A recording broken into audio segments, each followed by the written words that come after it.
Assalamualaikum warahmatullahi wabarakatuh, teman-teman. Pada kesempatan hari ini kita akan sedikit membahas tentang air cucian beras. Oke, air cucian beras ini kan istilahnya itu adalah limbah rumah tangga yang kerap kali tidak dianggap, dibuang begitu saja oleh ibu-ibu kita, kan gitu ya. Cuci beras untuk dimasak jadi nasi, dibuang airnya. Karena kekurangan pengetahuan kita tentang kandungan dan manfaat yang ada di air beras ini, sehingga kita tidak memanfaatkannya. Ya. Kalau teman-teman mau googling kandungannya apa saja silahkan. Ya, banyak banget, manfaatnya banyak banget bagi pertanian. Nah, silahkan di googling saja.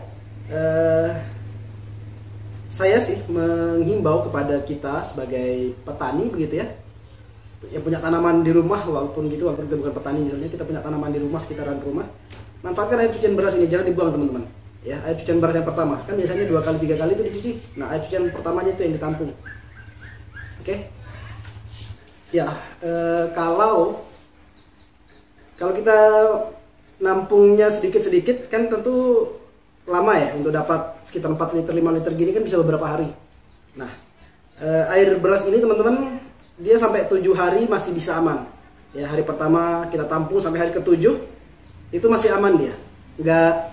Nggak basi, nggak busuk, nggak rusak lah. Ya, nggak rusak. Tapi 7 hari sejak pertama ya kita menghasilkan air cucian beras itu, dia masih aman.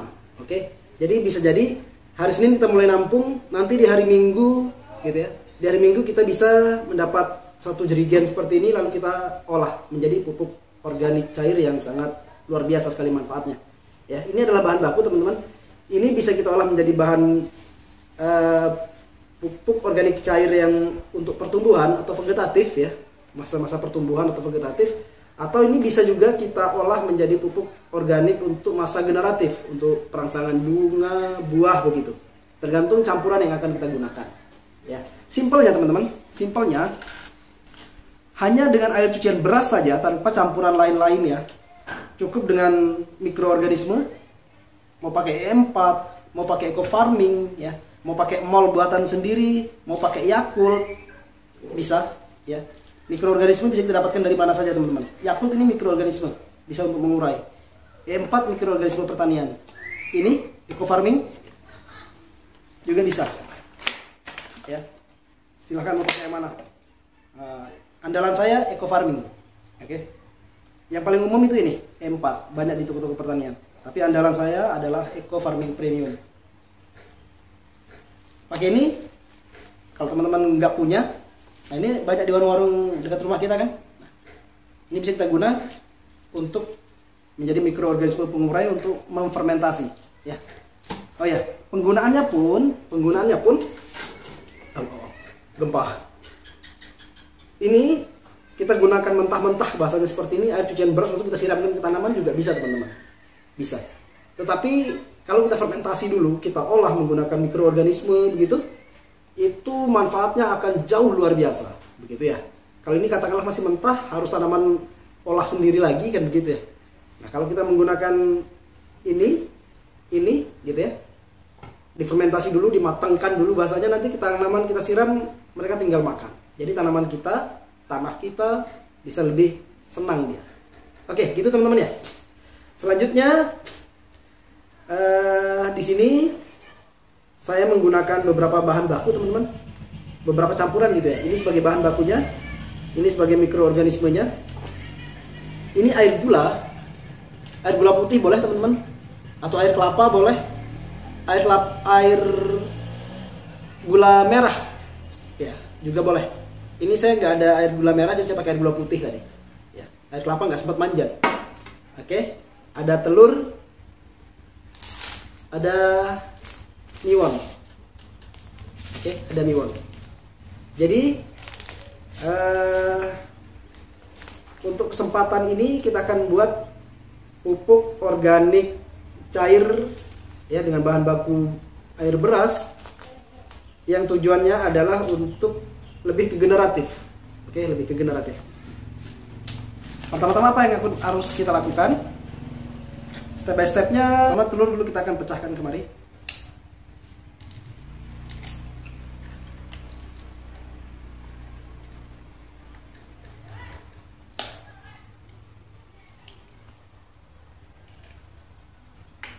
Kita pakai banyak boleh, sedikit boleh teman-teman. Ini saya pakai 4 telur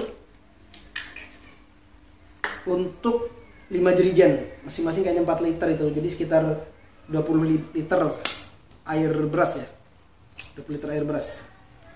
Oke, lalu pakai micin, apapun mereknya boleh lah. 1,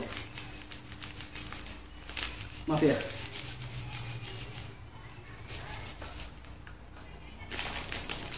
kita kira-kira saja. Kurang.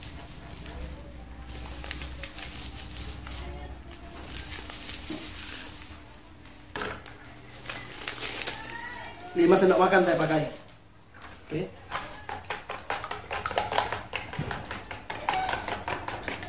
Kita kocok sampai dia larut dan tercampur. Oke.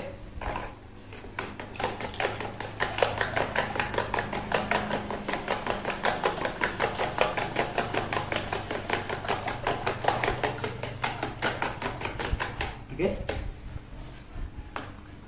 Air gulanya boleh kita taruh sini untuk mengurangi sedikit. Ya. Selanjutnya kita akan gunakan mikroorganisme. Boleh pilih mana saja teman-teman ya.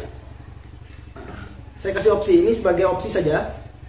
Ini semua adalah mikroorganisme yang sangat baik untuk kita lakukan fermentasi, ya. Yakult bisa.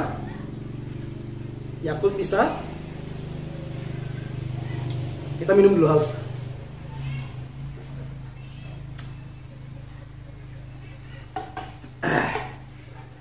E4 bisa.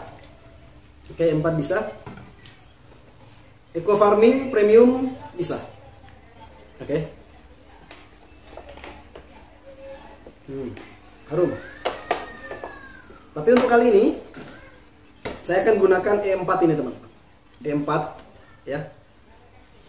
E4 ini harus kita hidupkan. Atau diaktifkan menggunakan air gula.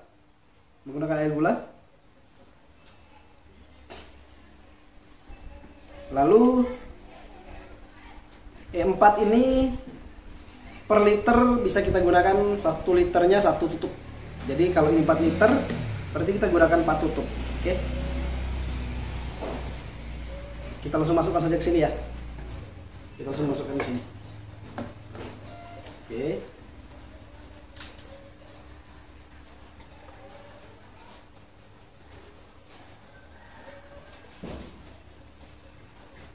Coba dikocok dulu dia.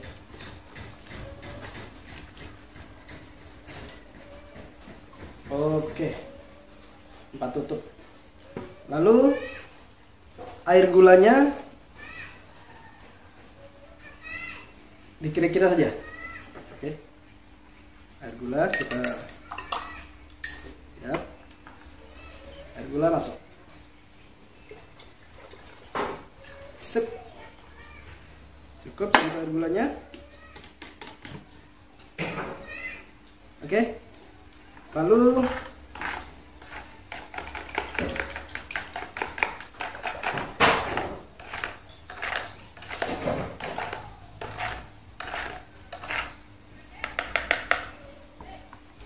oke, terakhir kita masukkan ini.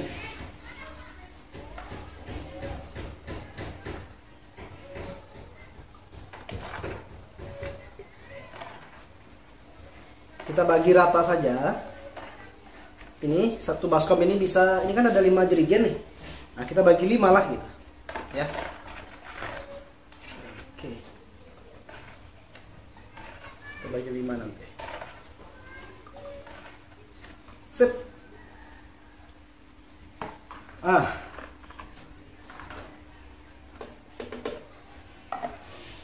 Kita tutup. Tutup rapat. Oke, lalu kita aduk.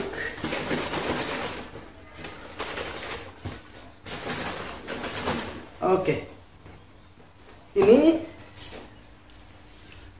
tinggal kita fermentasi, teman-teman. Usahakan setiap hari, karena kita tidak menggunakan saluran udara, ini harus ditutup dengan rapat. Usahakan setiap hari kita buka sekali, ya, setiap sore misalnya atau setiap pagi, ya, karena kalau tidak dia nanti bisa menghasilkan gas, dan kalau tidak dibuka dia bisa meledak.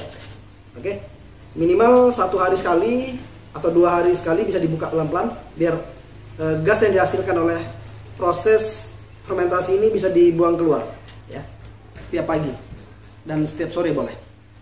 Nah, dikendorkan saja biar gasnya keluar, habis itu tutup rapat lagi. Oke, kapan ini bisa digunakan? Sekitar 3 minggu, 3 minggu sampai 1 bulan.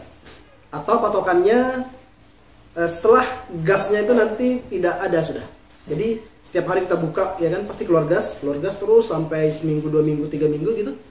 Nah, nanti kalau gasnya sudah tidak ada, berarti dia sudah selesai proses fermentasinya. Jadi itu bisa kita gunakan. Lalu dosisnya berapa? Dosisnya